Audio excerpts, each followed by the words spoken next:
If you're a fan of swashbuckling romance that is set on the high seas and definitely has an air of mystery to it, then today's book just might be for you. Today, I'll be reviewing Emerald of the Sea by Kimberly Pearl.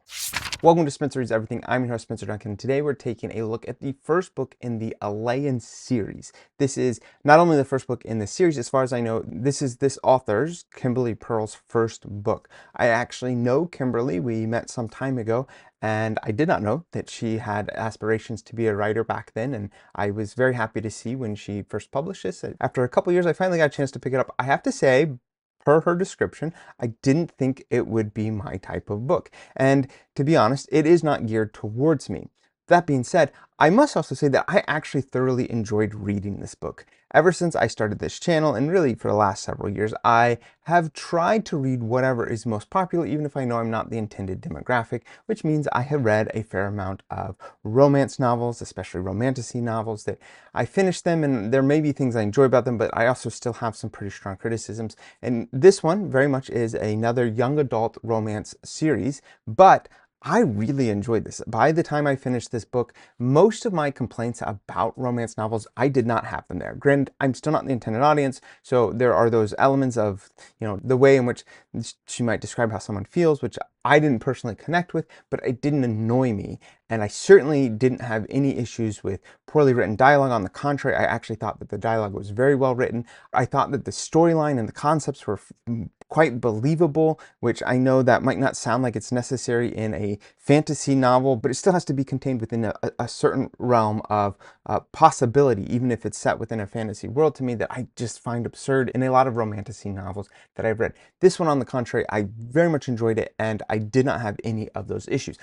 That being said, let me give you my summary of this book. I don't want to give away too much because there is a bit of a mystery at the heart of this book, and I think pretty early on certain elements of that mystery start to become apparent and you think you're piecing things together, but clear up to the end, there are going to be some things that surprise you, even once you think you have at least most of it figured out. I will still say that there are certainly some things at the end that will suddenly change your understanding of this book. So I don't want to give away too much, but just to give you a broad stroke explanation, it actually weaves together the lives of two young women who are navigating love and identity and survival. And the first girl that you meet, her name is Emma. She has actually spent her life aboard some kind of not so legal merchant ship. It's not exactly a pirate ship, although there are some talks of piracy. It doesn't seem to be just, a Jolly Roger type pirate ship.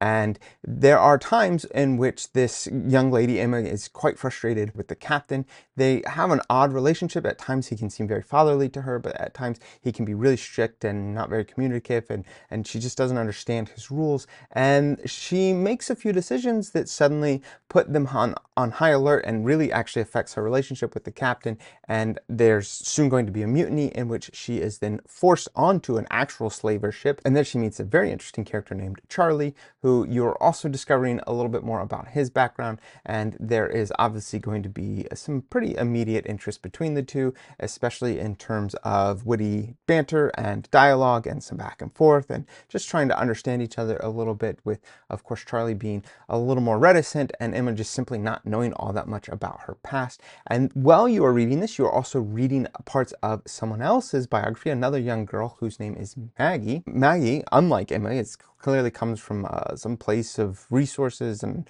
you don't quite know her station in life, but you know that she has gone off to a really wealthy school, and she also has a friend named Hugo who works at her family's home. He works in the kitchen, or at least around the manor in one capacity or another.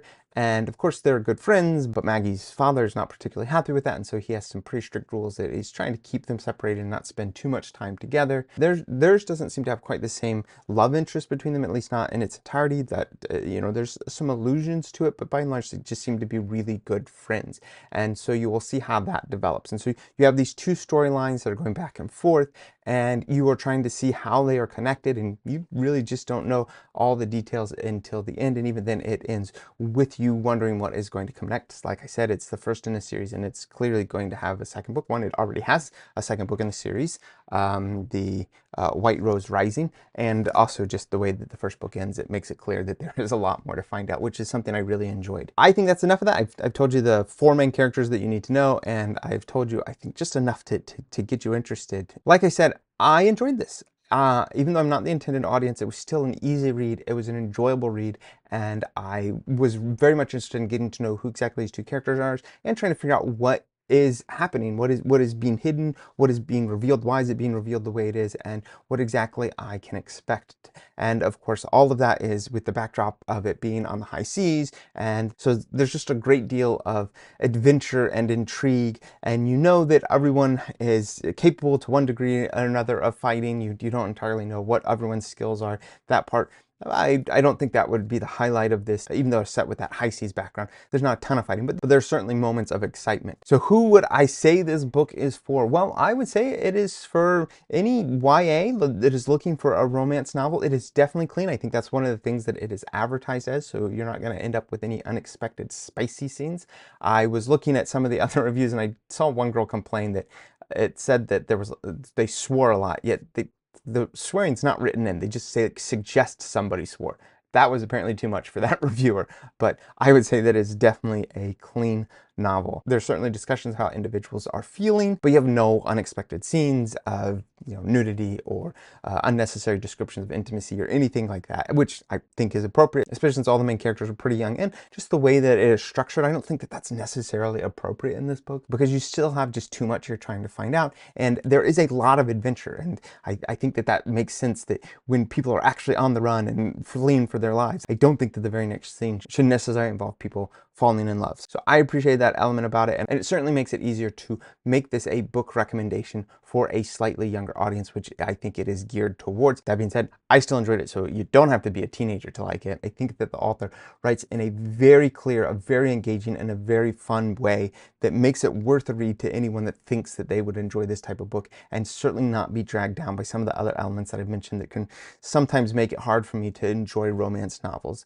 Unlike some romance novels that I read, I feel like the editing is quite good. I feel like the flow is quite good. I just felt like this book reflected someone that wanted to write in a high quality manner. And I'm on record of dinging books that I've read that I feel like they sometimes lack that, or they put a little too much emphasis on other parts of the book. So some pretty important things like dialogue and elements of character development can be missed. And I did not think that this book had that problem at all. And so I would recommend it for anyone that's looking for this fun, adventurous romance novel. Who wouldn't I recommend it for? I don't know. I mean, obviously, I'm not the intended audience, so I don't think every middle-aged white guy is going to enjoy this necessarily. But like I said, I do think it's well written, so I think you still could, just as I did. I'd also say that not every book has to make you stop and contemplate your place in the world. I think this is a great example of a fun, escapist novel that is well done. And for that reason, I would recommend this for pretty much anyone that is looking for those elements of a book. But please let me know your guys' thoughts on this book. Like I said, the author is someone that I know, so I don't know just how widespread this book is. I certainly think this deserves more attention than some of the other books I've read that are wildly popular. And please let me know your thoughts on this book if you've read it. Maybe even give me a few more suggestions. I'm not about to turn all of my books into young adult fantasy reads, but I certainly enjoyed this one enough that I'm looking forward to the next book in the series. And I believe that Kimberly also has another series that she has started, and I look forward to that one as well. Please let me know your guys' thoughts in the comments, but don't forget to like, subscribe, turn on those notifications, and until next time, keep those pages turning.